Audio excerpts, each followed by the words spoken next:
All right, so let's get into session 5. Session 5 is going to be very short, but it's about the mind. So we're going to go into a passage from one of my favorite books.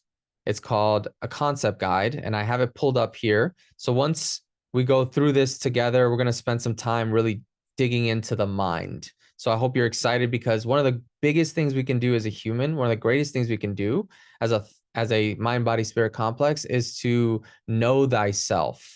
As you can hear from many teachings across the ages, I've always said to know thyself, self-awareness. This is one of the key traits of highly intelligent people. So get ready. Let's do this. Session 5. Ra. I am Ra. I greet you in the love and the light of the infinite creator. I communicate now. 5.1. Questioner. The last time we communicated, we were speaking of learning of healing. It is my impression that what you gave to us in the earlier session, that it is necessary to first purify the self by certain disciplines and exercises. Then, in order to heal a patient, it is necessary, by example, and possibly certain exercises, to create a mental configuration in the patient that allows him to heal himself. Am I correct? I am Ra. Although your learned understanding distortion is essentially correct, your choice of vibratory sound complex is not entirely as accurate as this language allows. It is not by example that the healer does the working. The working exists in and of itself. The healer is only the catalyst, much as this instrument has the catalysis necessary to provide the channel for our words. Yet, by example or exercise of any kind, can take no thought for this working. The healing working is congruent in that it is a form of channeling some distortion of the intelligent infinity. I'm sure if you were like me, you sat there thinking, what in the world did we just read? And that's why we've simplified it for you. So here we go. Simplified. Although your understanding is correct, your choice of words is not entirely accurate. It is not by example that the healer does the work. The work exists in and of itself. The healer is only the catalyst, much as Carla provides the channel for our words, yet takes no thought for this working. Carla is the channel. She is the instrument that Ra is using to speak to us. She is unconscious. So much everything that's being shared at that moment is unknown to Carla. Anyway, so here's what I got from this. When I read this, I thought about how there's healers out there that will say that I'm healing someone, or I'm here to heal someone, I'm here to fix someone, such as therapists. And the truth is that therapists, healers of any kind, are not the one doing the working. All they are is a catalyst. And you know what? That gave me a lot of relief when I realized that I am not responsible for someone else. I can only be a catalyst. And the truth is I'm always being a catalyst, but the difference between healers and someone who is just being and creating catalysts by being near someone, a healer is, number one, aware. They're aware that and conscious of the fact that they are healing. They are looking to hear. That's their intention. They're also an energizer. Like for anyone that may not understand the word catalyst, you can change it for the word energizer in this setting. Perfect. Exactly. Yes. So when a healer is healing, they are not using their mind to control the other person. They're acting as an energizer to allow the other person to do the work themselves. It's kind of like you're a second battery. So think of it as like a remote control. They're missing a battery and you're able to support by adding the battery for a limited time until they're ready to have the battery themselves. Until they're ready to charge themselves. So I hope that made sense. Jasmine wrote, as mind, body, spirit complexes, there are 3 types of catalysts: catalysts of the mind, catalysts of the body, and catalysts of the spirit. We will go deeper into this in future sessions. And Ra went on to say that the healing working is identical and that it is a medium for some distortion of the creator. By the way, if you're wondering what is distortion, well, a distortion is basically anything that is not the perfect, unadulterated essence of the one infinite creator. So think of like the most radiant light that you can think of. Any poked holes, beliefs, perceptions, twisting of the mind, any thoughts are distortions. Basically, everything is a distortion.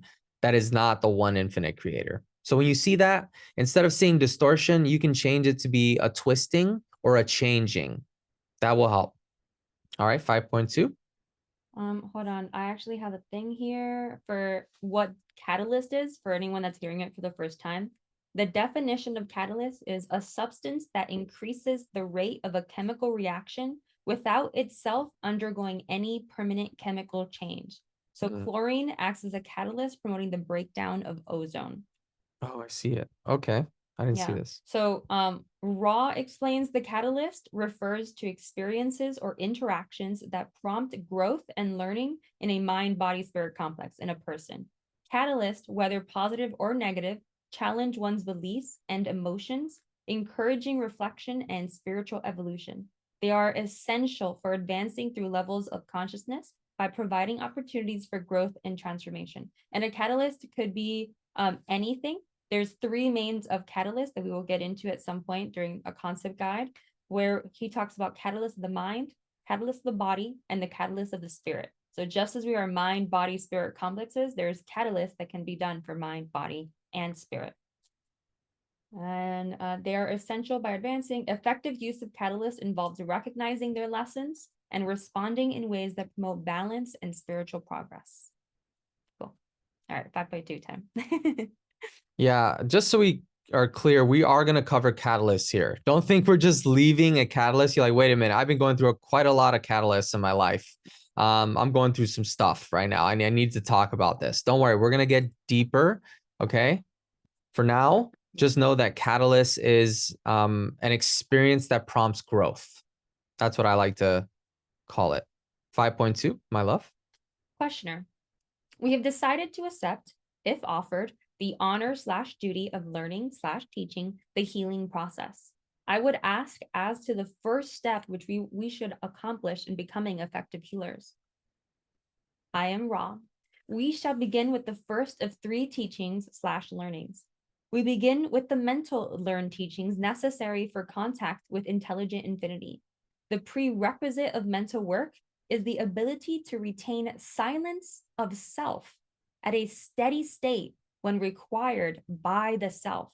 The mind must be opened like a door. The key is silence. I'm laughing here because this is one of my favorite passages. When I first heard this, this is again one of those passages that I went back and I'm like, what is this sixth density social memory complex saying right now? Okay, what I heard is meditation, reflection, contemplation are valuable tools, especially if one wants to begin healing. To be able to stay silent. And one thing that I really caught was this silence of self at a steady state. So being able to do it at a steady amount of space when required by the self. At some point, like today, I noticed that the mind was going off on different tangents. And at some point, instead of observing it, I was like, I really just want silence right now. And the want, the desire for silence, for that inner silence is extremely powerful. It's for you to be able to just be able to shut off the brain whenever you feel you need it. You know, that's a good point because if you don't want silence, if you don't, anything you don't want or intend for, there's no intention, no will, then there's no action, there's no work, there'd be no motivation. Yeah. So wanting silence. Wanting Yeah. is the key. The key is silence. Is wanting. Wanting anything that you want is a key. Ooh. Jazza knows me. We've had so many conversations and interactions where I'm like, hey Jazz, can we just be quiet for a while and not say anything for like an hour? And it's the best. When you can just be and sit when you want that, it's really powerful. But I love that Ross says the mind must be open like a door. What does that mean exactly? Well, the mind open like a door opens to another room. So if the door is not open, what does that mean? That the mind is trapped. So how does the mind get untrapped? How do you get out of a room? You open the door. So when you open the door to your mind, it's now open. Open for what? Oof. It just hit me like whenever I'm having moments of why am I not healing from blank, right? The key is silence. Mhm. There's a locked door, and the key to open that locked door is silence. The key is silence. Key is silence. So whenever I feel locked in my own mind and something like, oh, just why isn't this door fucking open? Then I could just So this is what they said here on the right-hand side. If you want to read that. We always like to simplify it, by the way. So we take what Ross said, and for example, we'll put here mental learn teachings, basically mental learnings. That's what that means. Learn teachings means learnings. So lessons, mental lessons necessary for contact with intelligent infinity. yeah. And contact with infinity means contact with the creator. Yeah. I think we already talked about everything else. I think we can actually Yeah. skip this. Yeah. So the next one, within the door lies a hierarchical construction you may liken onto geography, and in some ways geometry, for the hierarchy is quite regular, bearing inner relationships. Simplified, within the door of the mind, that hierarchical construction, lies an order of rank like geography, and in some ways geometry, for the order is quite regular, bearing inner relationships.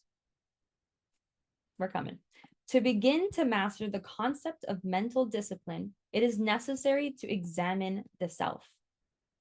Examine the self. The polarity.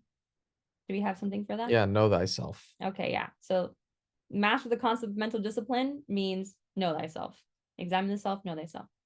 The polarity of your dimension must be internalized. The polarity of your dimension must be internalized. For those that are on the spiritual path, one of the things that we know that are on this planet is duality, positive and negative, feminine, masculine, light and dark. Everything looks like there is an existence of duality. It looks like there's two sides of what's that thing? Pendulum. The pendulum. Thank you. I love that you know me. So it looks like there's two sides of the pendulum. So the polarity of your dimension must be internalized. You must realize that that it's interesting that they say this, because I'm curious if they mean that both sides must be fully internalized to the point possibly that they both become one, that they both are the exact same thing at the end of the day. Where you find internalized? On the right here, you have internalization is to internalize. Polarity means to recognize and accept these dualities as part of your inner self. It involves bringing awareness to both positive and negative aspects of you. So this is something that came up the first or second call was seeing other people as the creator. How could a guy like Klaus Schwab and Bill Gates and all the elites and pedophiles and killers and rapists This also be the creator? Like, how's that possible? Don't worry, we're gonna talk about this, but they forgot that they're the creator. They forgot. So those negative aspects that are within them, you're exhibiting positive aspects, but what they're saying is to accept both positive and negative aspects within yourself, to accept it fully. And that's difficult to do, to know that there could be, in that circumstance, you could have incarnated into that body as that person and raped that little boy. I don't know. I'm not saying you would. I'm just saying if you were born under the same under the same conditions, in the same circumstances, who knows what could have transpired. So yes, both polarities, negative and positive. And if there is a masculine within you, there's also a feminine. And if there's a feminine within you, then there is also a masculine within you.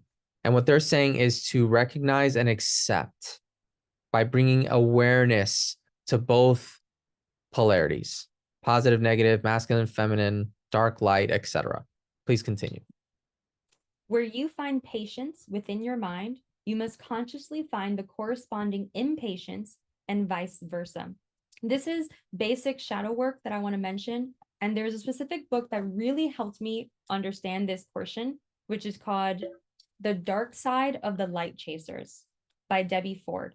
It's an amazing book, and it starts giving you examples of saying things like, you are a nun, I am a nun, I am a slut, I am love, I am hate.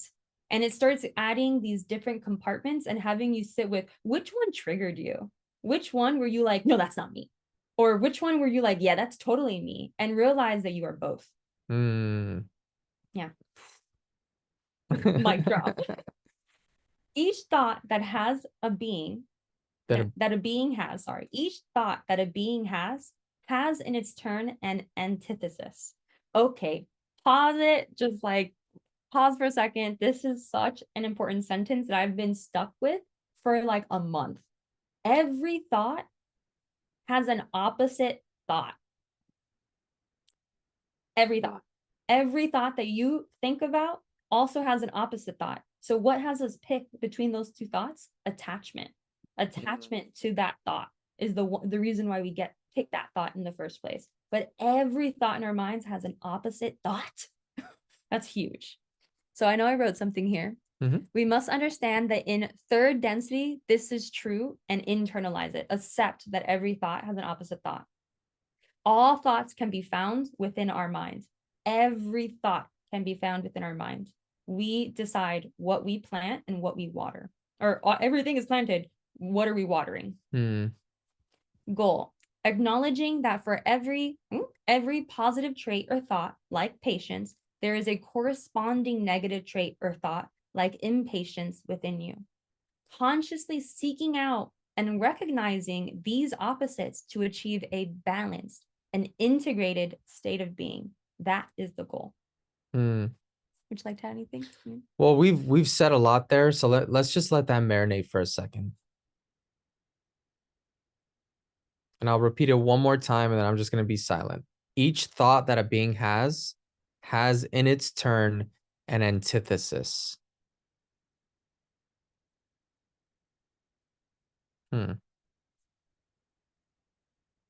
Continue. The disciplines of the mind involve, first of all, identifying both those things of which you approve and those things of which you disapprove within yourself. And then balancing each and every positive and negative charge with its equal. The mind contains all things. Therefore, you must discover this completeness within yourself. Whew.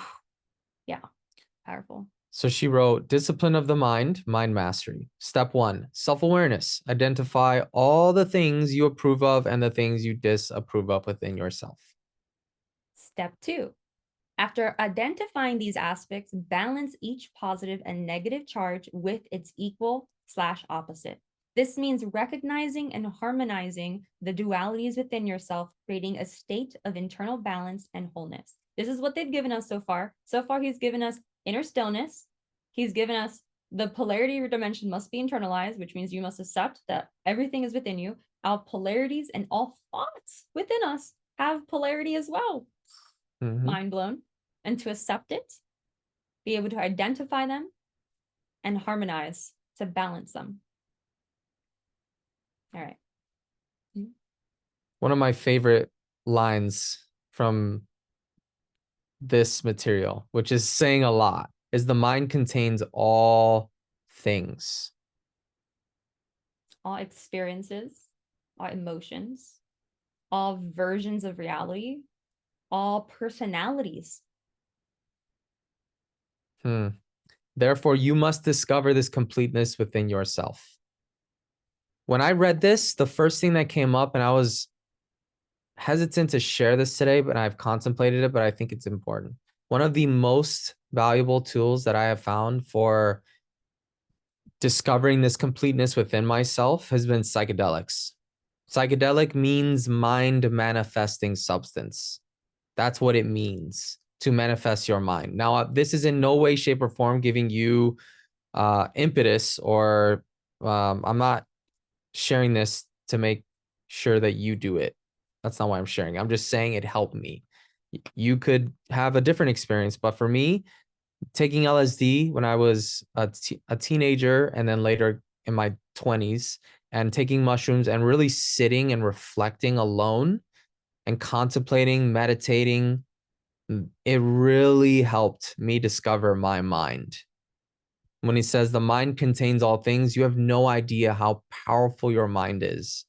And so one of the things that I've discovered through psychedelics is how powerful our intention is, our will, our desires, and how powerful our mind is. If the mind contains all things, that means your mind is already whole. Wow. There is nothing missing. And if there is nothing missing, then that means your body, which is the physical manifestation of your mind, your body, there is nothing missing.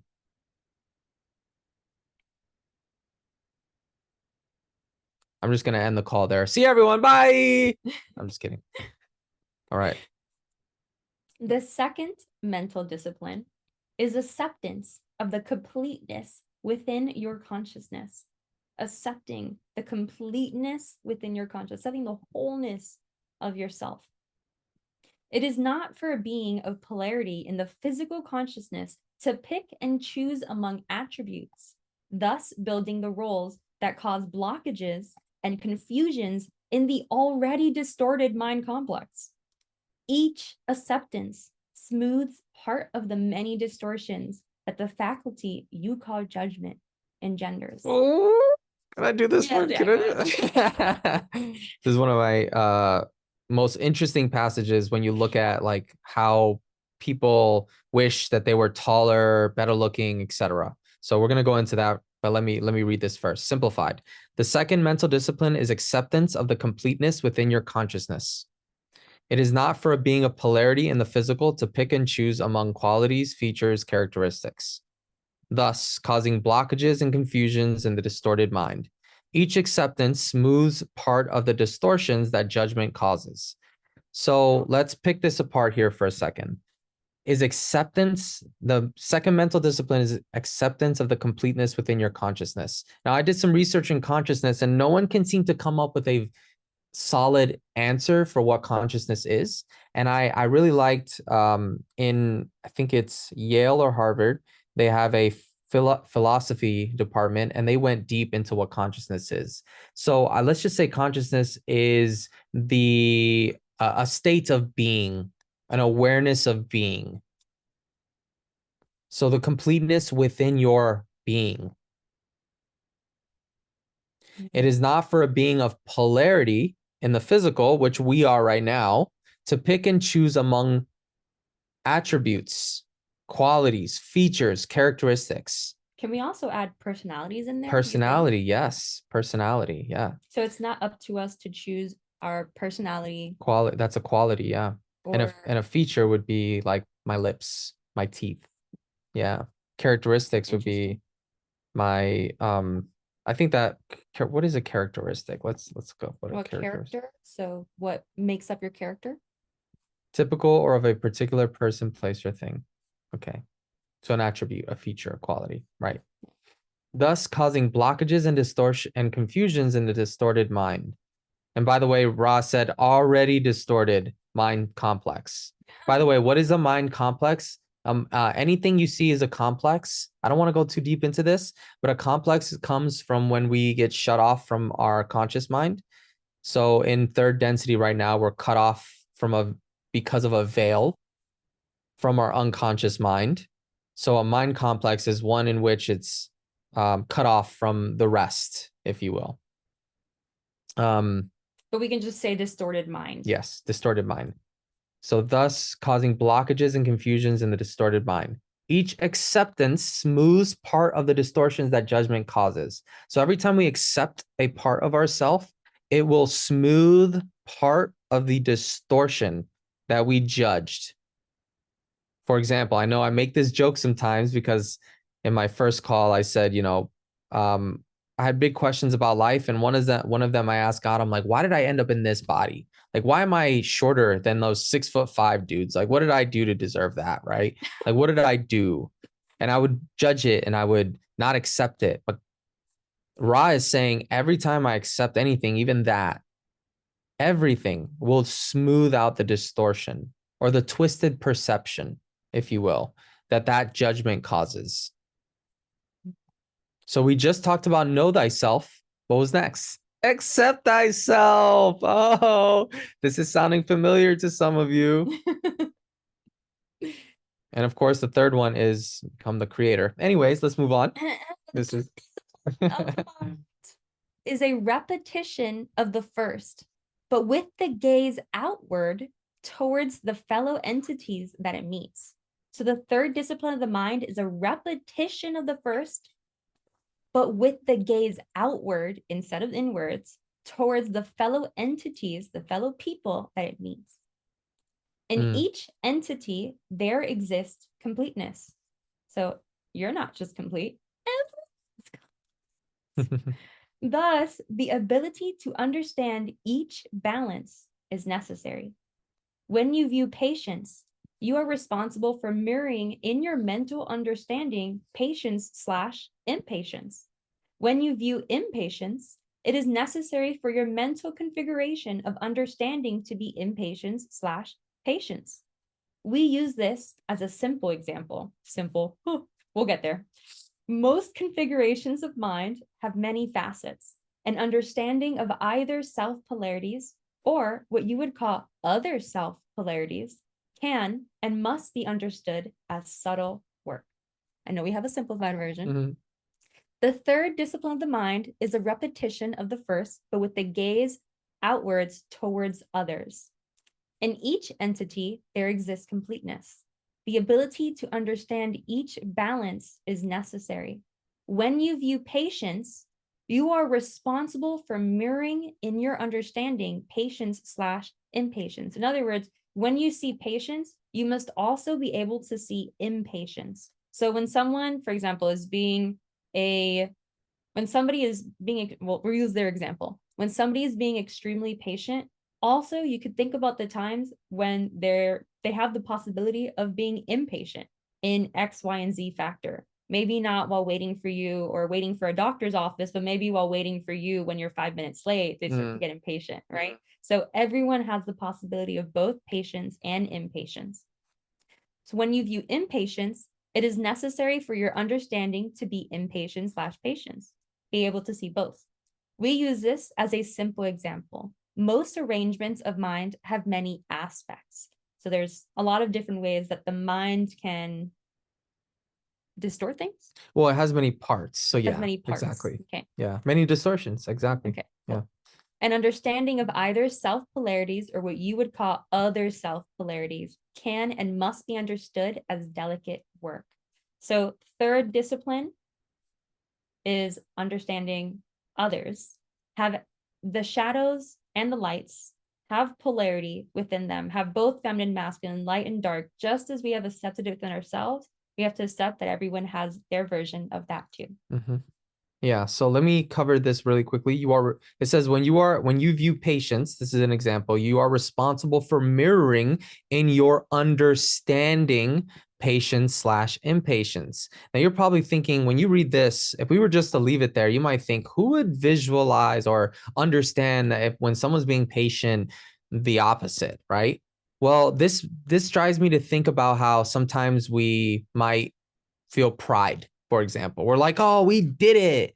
And, it's an ego trick for us to think, oh, we did it. Because on the opposite part of that, well, what about the times that you weren't able to do it? You couldn't accomplish it.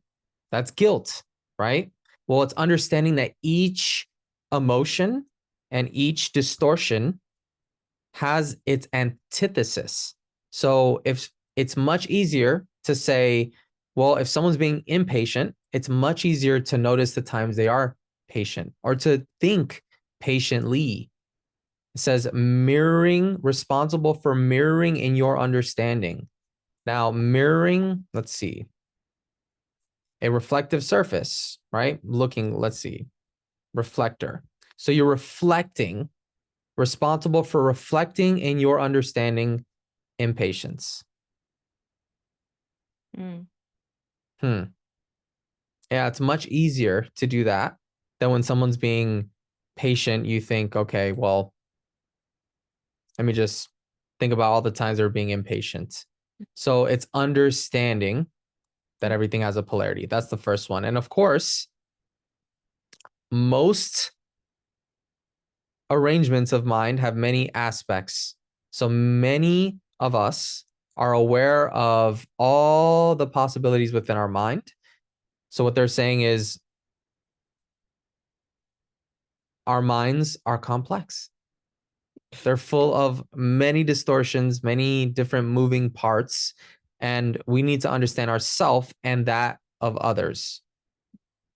So it was know thyself, and then accept thyself, and now it's know others. Yes. Okay. So the next step is the acceptance of the other self polarities, which mirrors the second step. So the fourth step is to accept others. So we have know thyself, know others, accept others. These are the first 4 steps of learning mental discipline, the 4 that I just said. The 5th step involves observing the geographical and geometrical relationships and ratios of the mind, the other mind, the mass mind, and the infinite mind. This is a big one. This is the one. Go for it. All right. So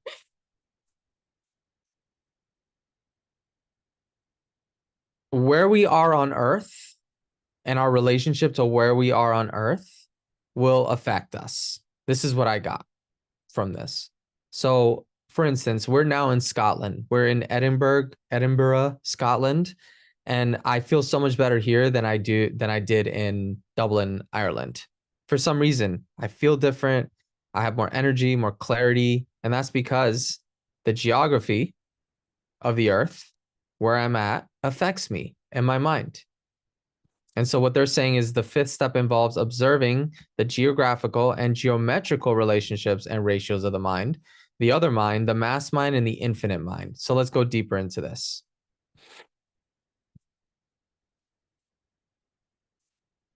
Yes. I do have when you click geographical and geometrical relationships. Yeah. So I put like, what is geographical relationships? Imagine the mind as a landscape.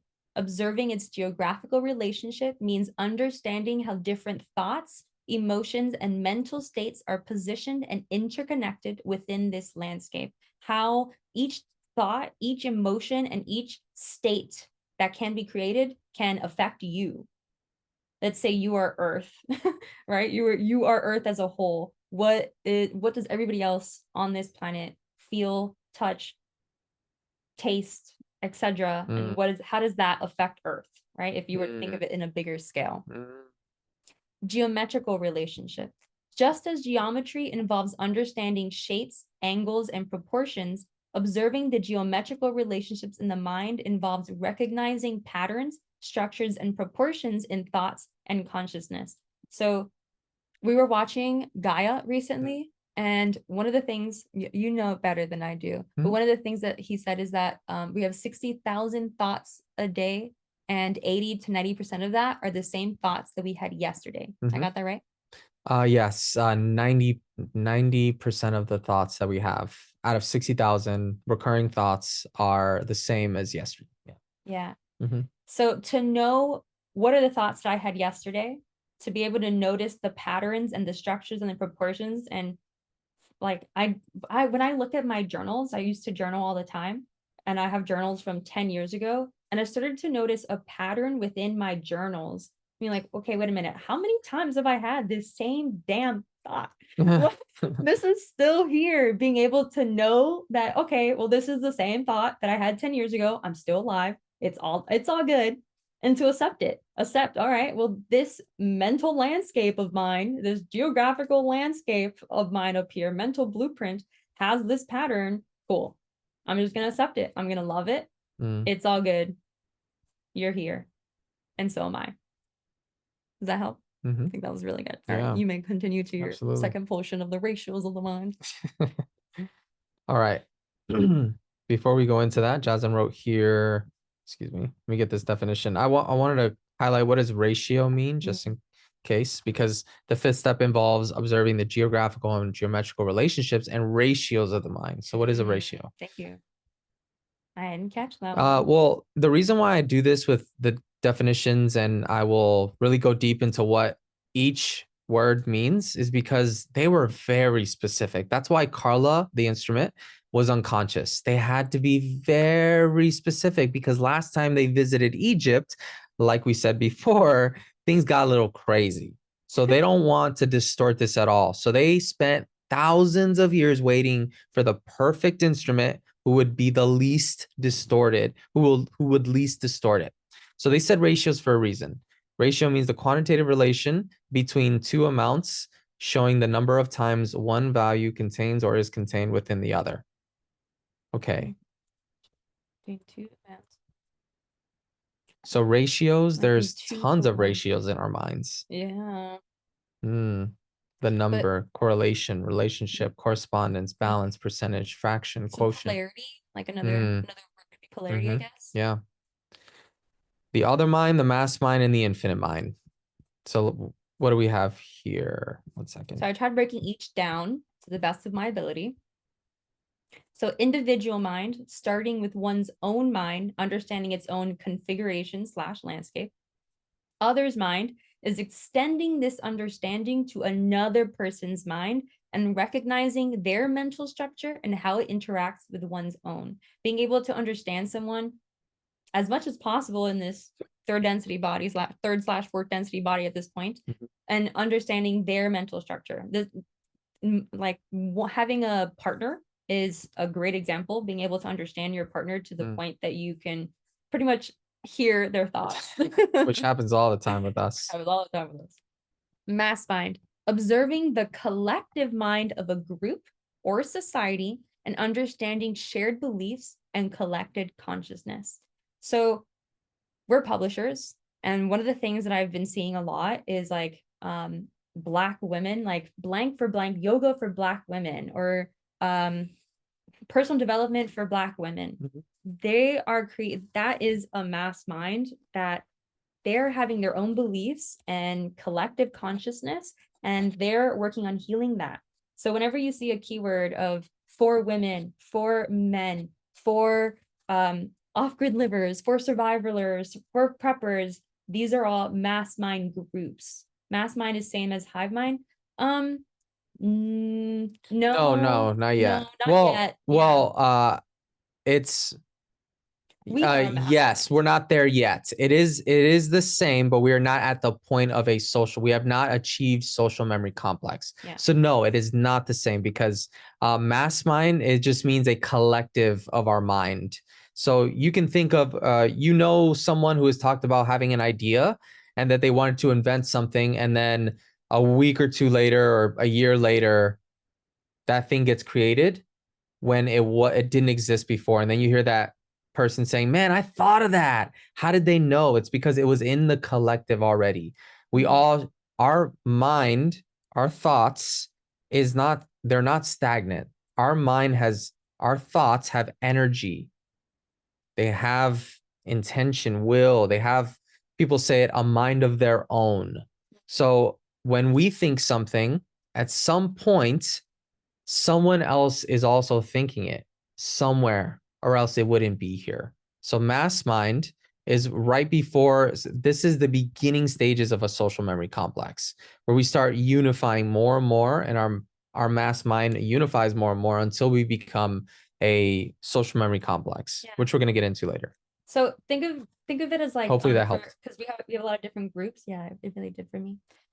Think about the different groups that you're in. So for example, Red Tent Goddess, 40 University, this group right here, the people that are doing the Law of One book club, we all share a belief, maybe some values, and we're creating a collective consciousness right here, right now, with our different frequencies in one area. That is the mass mind. Does that help? Cool. Yeah. Infinite mind, understanding the universal mind, and how it integrates and encompasses all individual and collective minds. Mm-hmm. Whew. All right, so we're gonna go into something. It's gonna be long. Bear with me. One of my favorite books is A Concept Guide by Gary Bean, Austin Bridges, and He's in the LL Research, the people yes, that made the and Blah Blah Diana book. Roy. Yes, He's in that group. yes, he's a part of L&L Research. He was Carla's scribe, really her assistant for a while, and then now he is the co-director of L&L Research along with Austin Bridges. So here's what he had to say. Okay, bear with me. To frame this another way, if your mind were, say, a tree, aware mostly of only the part of you that is above ground, the unconscious would be your hidden roots below ground, roots that run so deep that they reach and become part of a collective root system, eventually reaching infinite consciousness. The unconscious or subconscious, or maybe you could say non-conscious mind, includes those layers previously mentioned in this entry. The nearest to the individual's conscious mind at the trunk, the first roots beyond the veil, is the individual's personal subconscious. This contains all the forgotten, repressed, and unnoticed experiences of the conscious mind, along with all the deeper emotions, distilled experience, and biases of the self. The biographical record contained in this layer extends beyond the current lifetime to include the pre-incarnational programming and all the previous incarnations of the individual mind-body-spirit complex as well. Moving downward and away from individual consciousness, the mind begins to merge with other minds into a shared or group mind. The first of which is the racial mind, containing the memory and experiences of that particular race. Moving further downward into the roots of the unconscious mind, the container of mind widens even larger to include the planetary mind. That is, the mind of all third density entities who call that particular planet home, and in some way overlaps with or contains the mind of Gaia herself. This is also called the Akashic records or the Akashic mind. Like the racial mind, it is a shared or collective repository which contains all the experiences, memories, and information of every third density being on the planet. A planetary mind and racial mind could potentially be one and the same if all entities of that planet were of one race. Our particular planet, however, includes various races.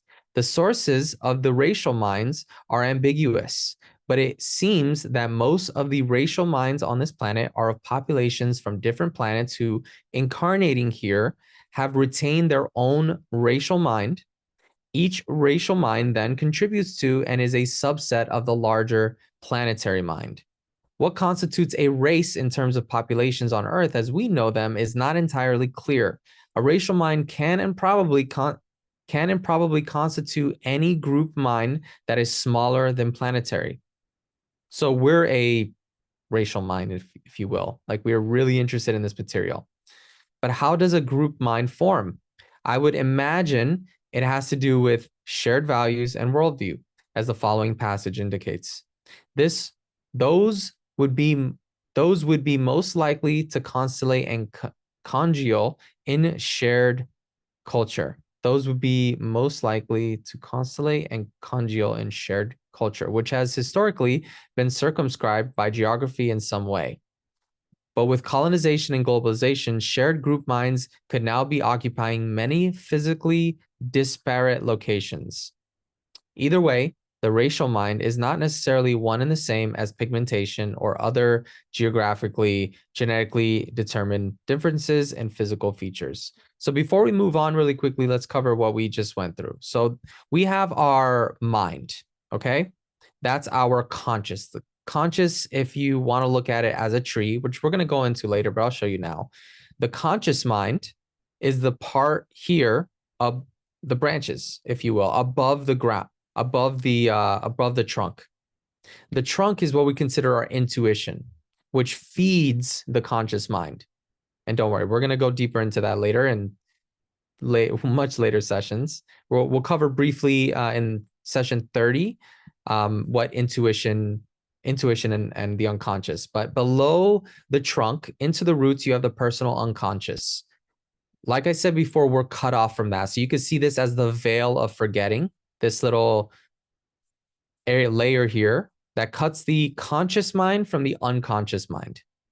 This personal unconscious is the subconscious. This is where we have experiences from previous lifetimes, from your time in Egypt, for example. If you had a lifetime there, you're cut off from it. We'll talk about later why, but just know that it helps the creator and us move closer to the creator thanks to the catalyst that we experience from being cut off from our unconscious. So I'll leave it there. Okay. Now, that personal unconscious, if we go deeper into the roots of mind, by the way, these are the roots of mind. You can see this all as the mind of God, this tree, the mind of God. This is you. This is your intuition feeding that conscious mind, and then the personal unconscious, which is all the lifetimes you've had. And then deeper is the racial mind. And what Gary was saying there is that the racial mind on this planet, it's confusing because there's many different races, meaning there are many different types of beings from different planets here on this planet. We didn't all get born from Gaia. We came from Mars and other places. We're going to talk all about that later. But that racial mind, because we're coming from different planets and different origins, it's confusing for us. And so we're not unified as easily due to the fact that we are different races. But if you want to look at your race, so let's say you are native to Earth, then everyone who is native to Earth is a part of that racial mind for you. And if you're a being that's from another planet, let's call it Venus. Like, let's say you are not Venus, but we can't use Venus because they all already evolved. Let's say that you're a being from Jupiter. Not that Jupiter has sentient life, but you could be from a different planet, such as Jupiter, Mars, or Maldek. If you are from Maldek, your racial mind is everyone else that's from Maldek, so that you all share a repository with each other. You have that in common. And if you go even deeper than that, beyond just race, you have the planetary mind, which is what Gary said is the Akashic records or the Akashic mind. That's the planetary mind, or the mind of Gaia herself. Because Gaia, I'm sure you understand this. I don't think I need to preach, but we can all agree that Mother Earth is pretty damn smart. Can I get a yes to that? It's pretty smart. It's an intelligent life form that creates the food, the structure, the living for us. Everything we need is here. So we can say that it is an intelligent being. So when we see planetary mind, Gaia, that's the mind of her. We, all third density beings, share a mind with Gaia, just so you know, with Earth. Beyond that is the archetypal mind, which we're going to get into right now. So let me finish reading this. I'll wrap this up right now. Moving deeper, I'm continuing with the concept guide. Moving deeper into the next strata of the roots of the unconscious mind, we come to the mind of the sublogos, the mind of our sun, the archetypal mind. This deeply unconscious portion of the mind complex is not, Ross says, a function of altering memory, meaning that it is not modified or added to by the memory of lived experience. So in all the other minds, for instance, the racial mind, the group mind, our individual mind, our planetary mind is all influenced by our own different experiences. The sun, however, the archetypal mind, which you're going to hear throughout later sessions, is not changed or modified by us. In fact, everyone on Earth and every being in our solar system shares this mind. Isn't that mind-blowing to know that we share a mind with our sun? And by the way, my entire life, I've loved and adored and worshiped the sun. It's my best friend my entire life until Jasmine came along. And it's always been there for me. And I always thought, like, I feel like I know you. It knows me. I commune with it. I'm devoted to the sun. I glorify it because it's a radiant, warm being that created the life I see here. And when I read this material, it made me realize that I am, in fact, correct. I do share a mind with the sun. This deeply unconscious portion of the mind complex is not a function of altering memory. So it's always been there. So we always share that. Being unaffected by altering memory, The archetypal mind is instead the pure, undistorted architecture of the third density mind, a blueprint that contains all facets which may affect mind or experience. Every entity who moves through third density on any planet within the sphere of a particular sublogos shares the same archetypal mind. Whoa. So that means we share the same archetypal mind with Ra. Oh, that's so cool. Whoops. Where was I? This means that humans on Earth share the same archetypal mind as those of Ra, as Ra evolved within our own solar system under the same sublogos. By the way, a sublogos, there's the logos, which is the galaxy. The sublogos are the stars. The sublogos are the planets, and we are sublogos. And you can consider the atoms that make us up the sublogos. It goes on and on because the creator is within all things. This archetypal mind is a refinement made by the local sublogos of the next and final layer or container of the roots of mind. The cosmic mind or all mind is what might be termed the mind of the creator. Ra does not speak definitively to this final bottommost layer in the roots of mind. It can be inferred that every being possessed of a mind complex in the entire universe, octave, or creation shares this mind. The cosmic mind would pattern the mind of all third density beings in its own architecture, subsequently refined into an archetypal mind by each sublogos, and it would presumably contain record of every lived memory and experience of all beings in creation. So let's move back to the tree of mind. Yes, Jazzy? No, you're doing great. So the cosmic mind. Okay. We just talked about the archetypal mind. First, we have the conscious mind. Now, just so we're clear here, look at this tree for a second and tell me that you're not a little bit baffled to think we only have our conscious mind up here. Everything else is below. Why? And I'm not going to answer that question for you right now. I want you to come back to the calls because you're going to learn why. Yeah. And in 6.2, by the way, we're going to get really a lot deeper into the tree of mind. This is where we're starting it because we started session 6. Yeah. We're 1 week ahead of you guys. And we just like, okay, well, we have to break this down first. So thank you for being with us during that process. Yes. So let's go ahead and read this section again, or just this piece, now that you have an understanding of all the relationships of mind, okay? Ra says, these are the first 4 steps of learning mental discipline. The 5th step involves observing the geographical and geometrical relationships and ratios of the mind, the other mind, the mass mind, and the infinite mind. I hope that makes a lot more sense now. And I know it's just one passage, but look how deep we went with just one passage. And that's why we're here, because we want to go deeper into some of these topics. So can we break down this? He has officially finished how to heal the mind. Period. Okay, we're going to get into body and spirit next. But first, I just want to break down what we just said one more time. So go back to these are the 4 steps of learning. Okay, perfect. So the first step. Oh, I love that you did this. Thank you. So the first step that they said, they've given us 4 steps, and then the 5th step we just talked about. We'll get back to it. The first one is silence and self-examination. This is know thyself. They said to focus on inner silence, to have your mind be still at will, calming the mind and emotions to reach a state of inner stillness at will, and to examine the self, to recognize and internalize that all polarities live within us. All thoughts have an opposite thought within us, and identifying both the qualities we approve of and the qualities we don't approve of as possible. Balancing all thoughts, understanding that its opposite is also available at our will. Okay, that's step 1. Wow, well done on this, Jazz. This is so good. Thank you. Step 2, acceptance of completeness. Embrace your everything, every being, every emotion, every thought, every person. Embrace you are all trains and all trains. I don't know what I meant by that.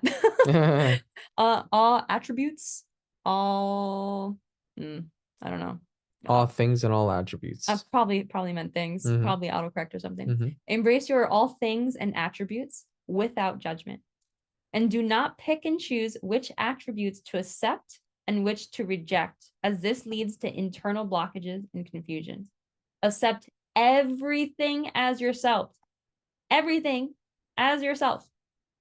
Okay, that was step 2. Step 3, gaze outward with inner standing. And I'm using inner standing for those that are new to conscious language. Instead of understanding, we want to understand what's going on. Not stand under someone else. Yeah. Yeah. Gaze outward with understanding. Apply step 1 and 2 while talking to others. If someone has patience as a trait, know they have the possibility for impatience as well. Mentally acknowledge the presence of both the traits and its opposite within the other self. So you're getting to know them fully by understanding that they are you, you are them, and that they, just like you, have everything within them. Step 4, acceptance of other self polarities. Just as you accept all aspects of yourself, accept all aspects of the other self, understanding and accepting complexities and dualities within others. Taking a minute to think about our family, our father, our mother, our sisters, our brothers, our cousins, thinking about our friends that we hang out with, the top 5, thinking of any judgments that we have on them, anything that we haven't accepted fully. Ooh, some things are showing up. Mhm. And being able to accept that. And I did that with step 4, but I'm gonna do that with step 1 real quick. What have you recently, in the last day, week, month, year, had a thought that kept popping up? Hand raise on that one for me. That you're like, I'm so sick and tired of you. Oh, yeah, that's right. I have the ability to silence my mind whenever I want. Oh, this thought again. Okay, silence. I'm going to meditate. Step 2, and then examine. Know that thought. Oh, yeah, that's right. I've had this thought for 10 years. My journal prompt, my journal diary keeps telling me this keeps popping up for over 10 years now. It's a pattern. That's okay. It's there. Love ya. I'm going to silence you. Step 2, acceptance of completeness. Oh, yeah, that's right. I have this thought, but I could also have the complete opposite thought. That's also available. So what is the complete opposite thought? That's the one I want to listen to. Hey, girlfriend, hey. I like what you wrote here. It says, do not pick and choose which attributes to accept and which to reject, as this leads to internal blockages and confusion. So accept everything. Everything. Accept it all. Yeah. Step 3, gazing outwards with understanding, Compassion. compassion, and understanding when somebody else is going through their stuff. Oh, I don't think I have to go deeper than that. People are going through their stuff all the time. Done. I love you. Okay. You're lost, confused. Or maybe you're just going through your process. I accept you for just as you are. And I love you. Oh, it just hit me. When someone is, let's say, really, really out of peace and they're really upset, triggered and angry and in a state of panic, even mirroring our mental understanding of its antithesis would be seeing, oh, I understand that there is an opposite within them, and I'm seeing it right now. I'm seeing that they're maybe angry, but there's peace within them right now as well. So that alone will start to change the interaction. How powerful is that? And accept it and accept it. Accept that they're angry, but also accept that the opposite exists within them as well. Matt Kahn says, love is here. Love is always here. Yes. Oof, powerful. And then step 4, already did it, but acceptance of other self-polarities. To be able to sit and think about all the people in your life, every person that you've connected to, and thinking, how fully did you accept them as they are, right here, right now, and to love them. All right.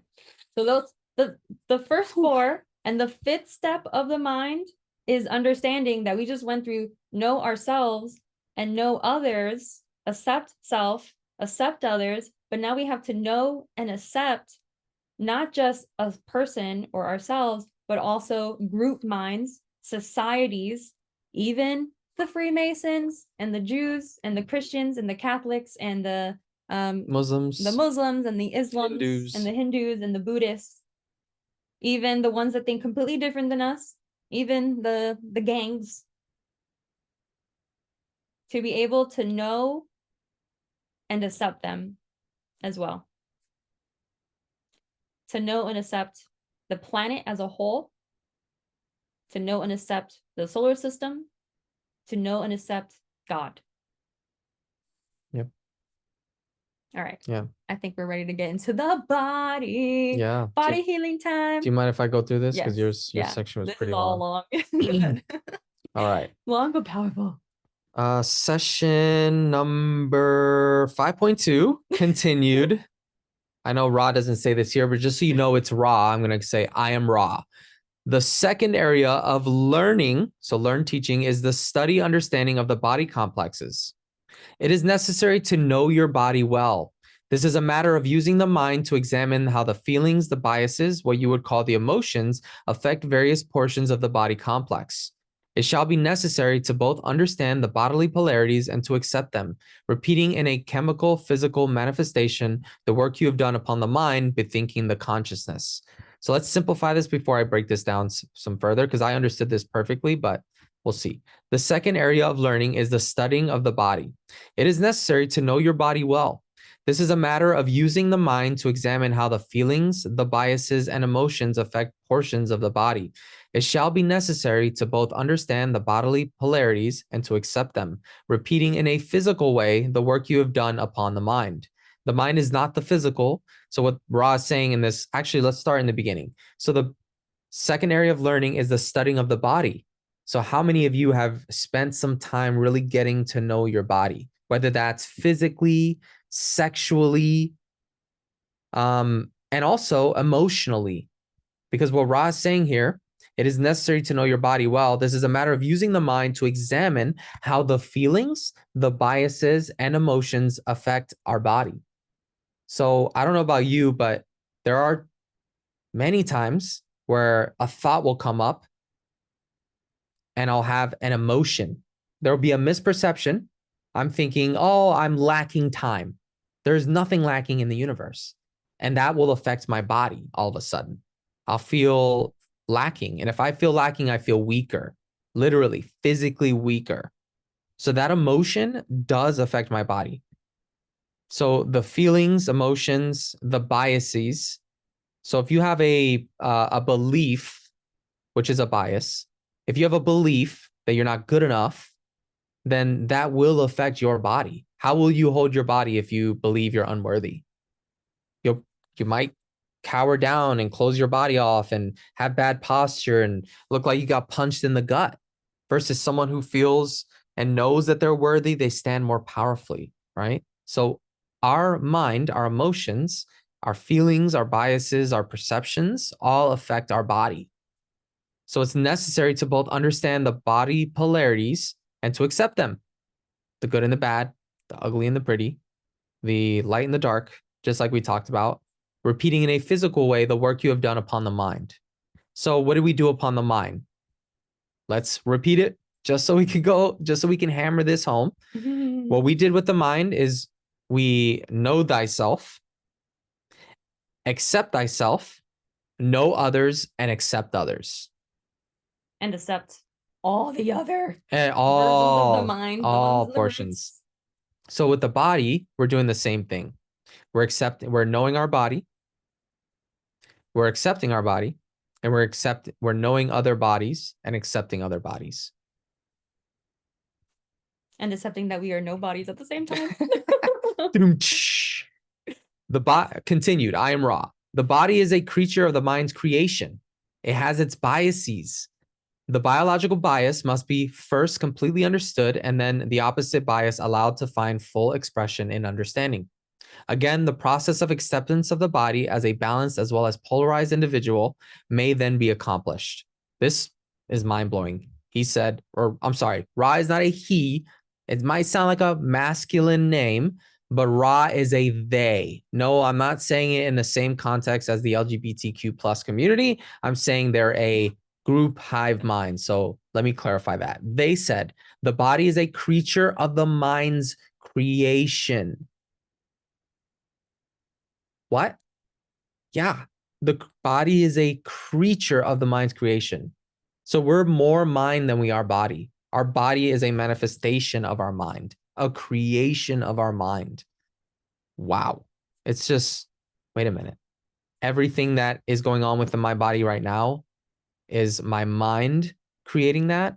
Yes, because your mind tells you what to eat, when to sleep, and all that stuff. You tell your body. Wait, so you're telling me that anything that hurts, any pimples, any rashes, any diseases, any illnesses, any sicknesses is created by the mind? The body is a creature of the mind's creation. Yes. Okay, cool. It has its biases. The biological bias must be completely understood and then the opposite bias allowed to fully express. So the masculine, if you're a feminine person, you're biased towards feminine. But what they're saying is the opposite bias must be allowed to fully express. So you have to accept and be able to express also the masculine within you. Again, the acceptance of the body as a balanced and polarized individual may then be accomplished. I do want to quickly say that if you're interested in like the body is a creature of the mind's creation, and maybe if you're wanting to learn more, German New Medicine, if you look up German New Medicine, talks a lot about that, and so does Louise Hay. You can look up whenever we do this in Red Tan Goddess as an example. Whenever somebody is going through something and then like I hurt my left wrist. What does that mean? There's an article that you can find. You can ask me after this. There's an article that you can find and you can see what your left wrist hurting means. Yeah. Where does that come from? Because it's all from the mind. Okay. Yep. Yeah, I will tell you that any time in the past that of the illusion of time that I would feel worried about money, I would also feel back pain, which I find interesting. There's always a correlation. I looked at, okay, every single time I popped a disc in my back, it always healed. But what's the common there mentally? And it was always because there was some instability financially for me. So that's what Ra is saying here, that your body is a creature of the mind. So if you get an injury, then look at what's going on in the mind to create that injury, that pain. For example, I was in a motorcycle accident where I broke my right wrist, my right ankle. And according to what I've studied, the right side of the body, especially the ankle, is about taking a step forward in life. And it was at a time where I was just moving out of my mom's house and I wasn't ready to move because I wasn't feeling financially stable yet. I was working a lot. I had 2 jobs. I had a motorcycle that I was paying for and a car, and it's just too much. So I injured my ankle as a result. So you're like, wait a minute. So you created, but you were in an accident, Yusuf. Yeah, but it never healed the same. There's still some pain. There was still some pain for a long time. And there still is some pain there. And that comes from the mind. Hey, I'm not perfect. None of us are, but it's all about checking in with yourself and seeing where do these bodily experiences, these feelings and these biases, where do they come from? Why are they here? What are they telling me? Okay, I think I'll move on there. I'll just let that marinate for a second. I am Ra. It is then the task to extend this understanding to the bodies of the other selves whom you will meet. The simplest example of this is the understanding that each biological male is female, each biological female is male. This is a simple example. However, in almost every case wherein you are attempting the understanding of the body of self or other self, you will again find that the most subtle discernment is necessary in order to fully grasp the polarity complexes involved. That was a doozy. This was hard for me to understand at first, so I'll need your help here, my love. It is then the task to extend this understanding to the bodies of others. The simplest example of this is the understanding that each biological male is female, each biological female is male. This is a simple example. However, in almost every case where you are attempting the understanding of the body of yourself or others, you will find that the most delicate discernment is necessary to fully understand the polarity complexes involved. So this answers it for me right here. Discernment. What does it mean to discern something? This is one of my favorite words in all of existence. The ability to judge well. To discern, I find to be the same word as wisdom. So it's necessary to really ponder, reflect, contemplate, and discern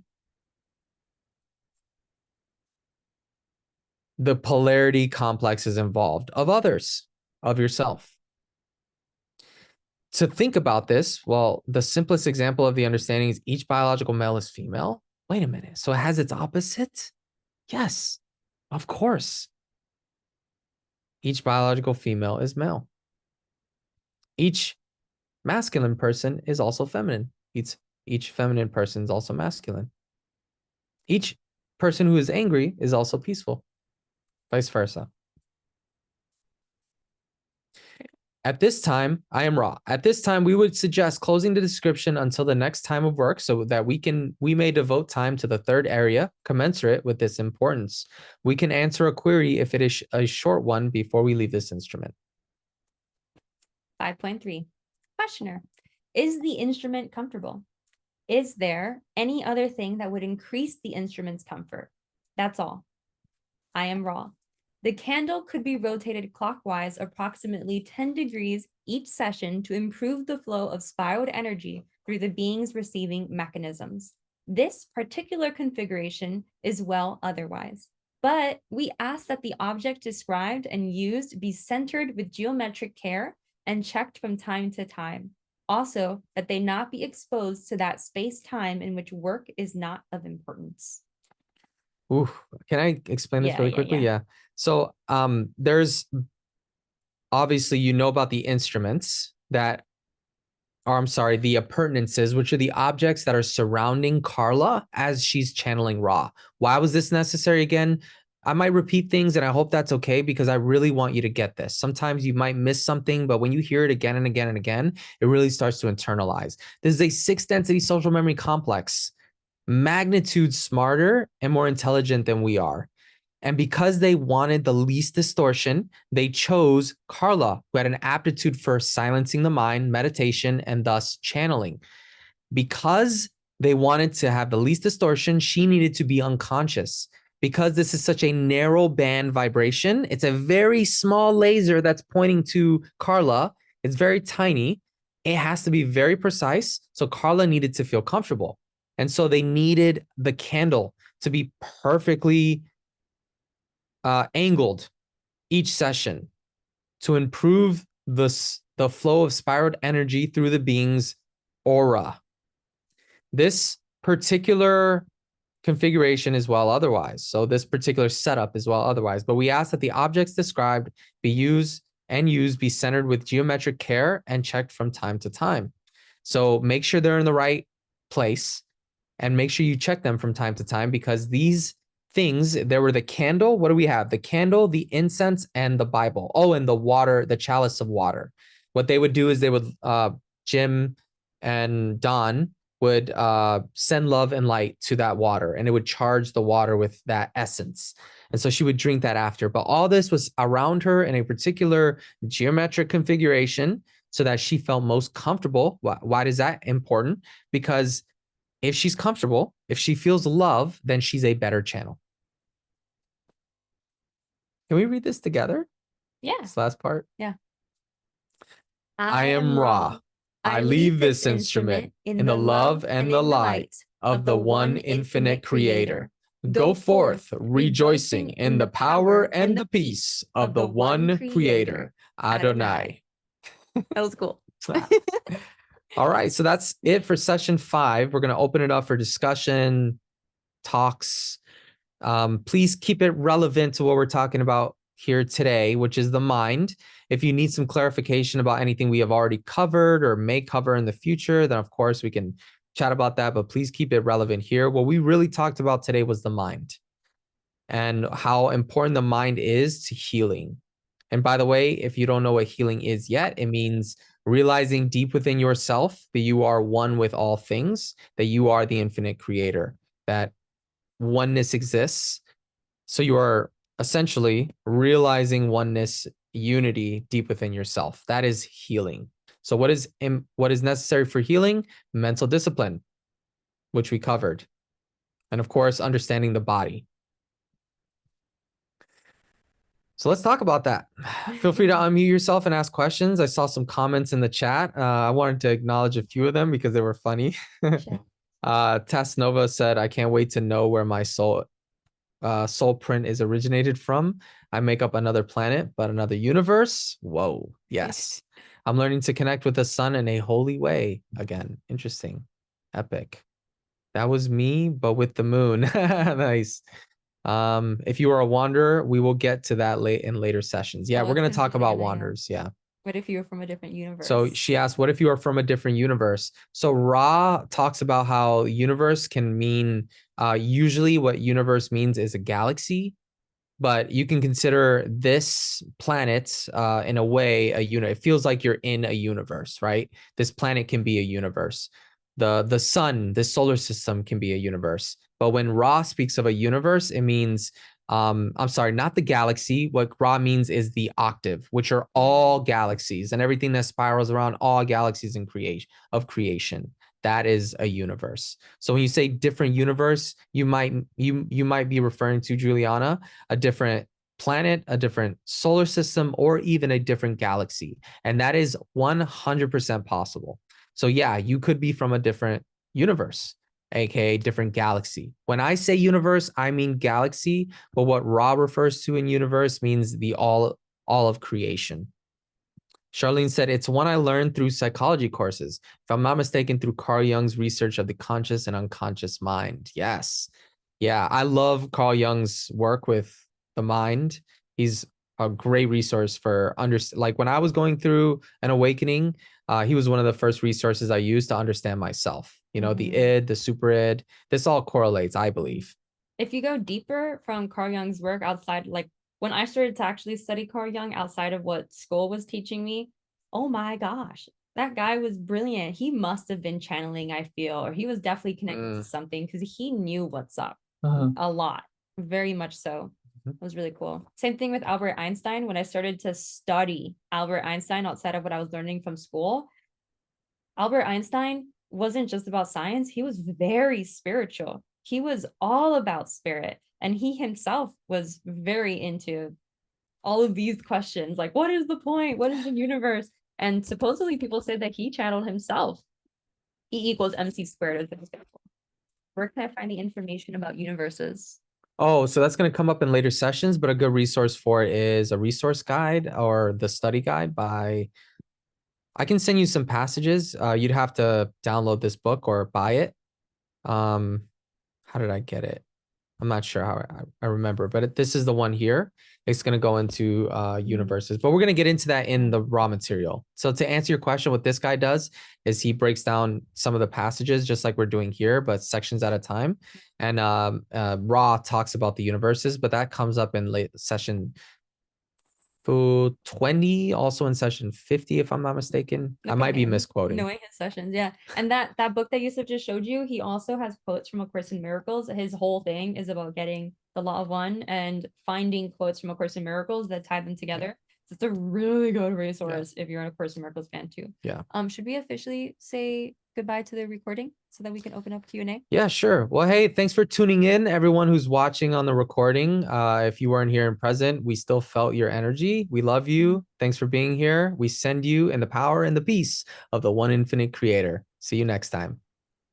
Great Bye. job, guys. Love you.